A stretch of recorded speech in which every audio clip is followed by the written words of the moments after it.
We're back, and this time, to go along with my Bandai TECS handle, I've built a Bandai-based Skarloey, once again using Bachmann parts. Now before you ask why I'm recreating something Bachmann already makes, it's because the Bandai die-cast models are a few sizes larger than 009, so the existing Bachmann Skarloey would look ridiculous next to my existing handle. And with that, let's get down to the build. The Bandai Skarloey is a nice model out of the box, but its splashers and footplate are very awkwardly proportioned and had to be sorted out even before considering the Bachmann chassis.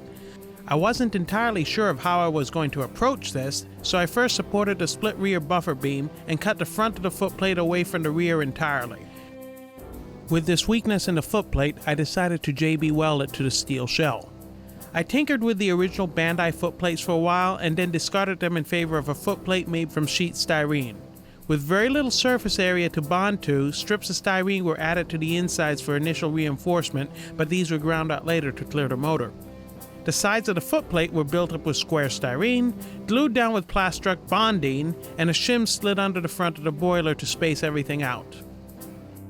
The Bandai splashers were past their usefulness at this point, so replacements were formed by curving styrene stock with a sanding block. The splasher gaps were filled with narrow sheet styrene, and the gaps were closed up and smoothed with JB weld. Each splasher was carefully test fitted before getting glued down permanently. The crescent-shaped gap in Skarloey's rear cab was also filled in and sanded smooth. The rear buffer beam was also filled in, but as I hadn't decided on the treatment for this area yet, I left it alone, but I later cut it off in favor of the Bachmann buffer beam. By this point, I had sprayed Skarloey with a quick primer to check my work on the styrene areas, and my chassis from the Bachmann parts department had arrived. This is when it became apparent that the motor would not clear the splasher reinforcements previously glued to the inside. A bit of work with the Dremel removed the excess plastic and scattered it neatly over everything else on my workbench. Yes, I know, I'm an idiot, but the motor fit, so there. And so did the whole chassis assembly fit well. It does look nice indeed. Now the chassis was wobbling a bit in the body and it wouldn't center itself, so I JB welded a pair of styrene guides up front. And after checking the ride height, I added additional guides to lock the rear of the chassis in place without any screws.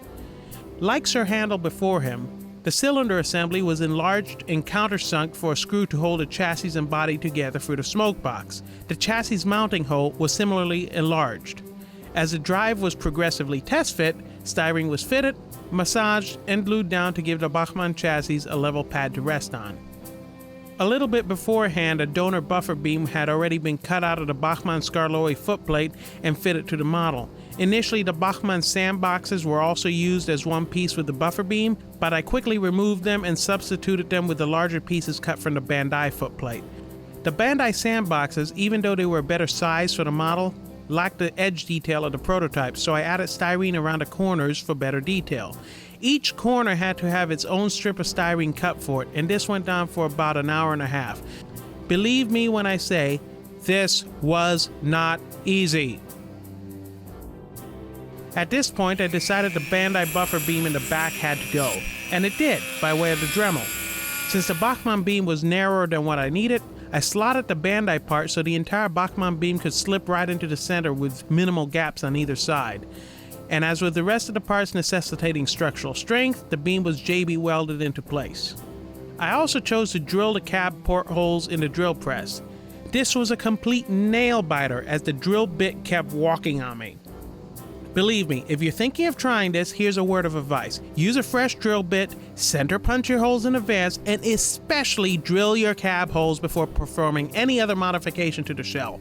It's way too risky to drill the cab as an afterthought with so many delicate styrene parts you could damage, which is why you see me perilously bracketing the shell with my fingers to prevent breaking off the buffer beams as the model would go in any direction. Put simply, what you see here is stupid. Don't do it. Luckily, the front came out perfect, just like the Season 4 model, with the right cab porthole kinked just a tad higher than the left one. The rear didn't go anywhere smoothly, and I had to fill areas with JB weld. But other than that inconvenience and mainly the time spent to smooth out layer upon layer of JB weld, the rear portholes really came out quite nice. Skarloey was then primered and painted with spray enamel. and after drying a few days, pinstripes were added from a suitable microscale decal sheet. Microset was brushed onto the model to aid decal adhesion, and also afterwards. I wetted the decals in my favorite manner, letting them soak for a few seconds in water, then moving the wet transfer onto a towel where it could continue to soften until easy to apply. Each pinstripe was carefully set into place over the cast Bandai detail using the same brush soaking in water or microset. Each coal bunker was also pinstriped, with each piece cut to size beforehand. This job was immensely tedious, took hours, and was well worth every bit of effort. And after the pinstriping was given time to dry and set, the model was clear coated to seal these fragile decals, thus allowing reassembly to finally begin. Now, living in a humid climate, some of the clear coat had hazed immediately on application, so I polished these surfaces glossy once again using fine 3M automotive compound. Skarloey's whistle stem had to be shortened to complete assembly, but otherwise everything fit back together exactly as initially test fitted prior to paint.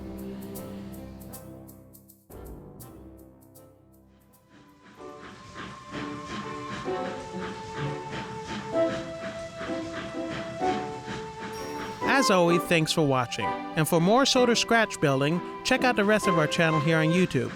These build videos are made possible by your continued viewership.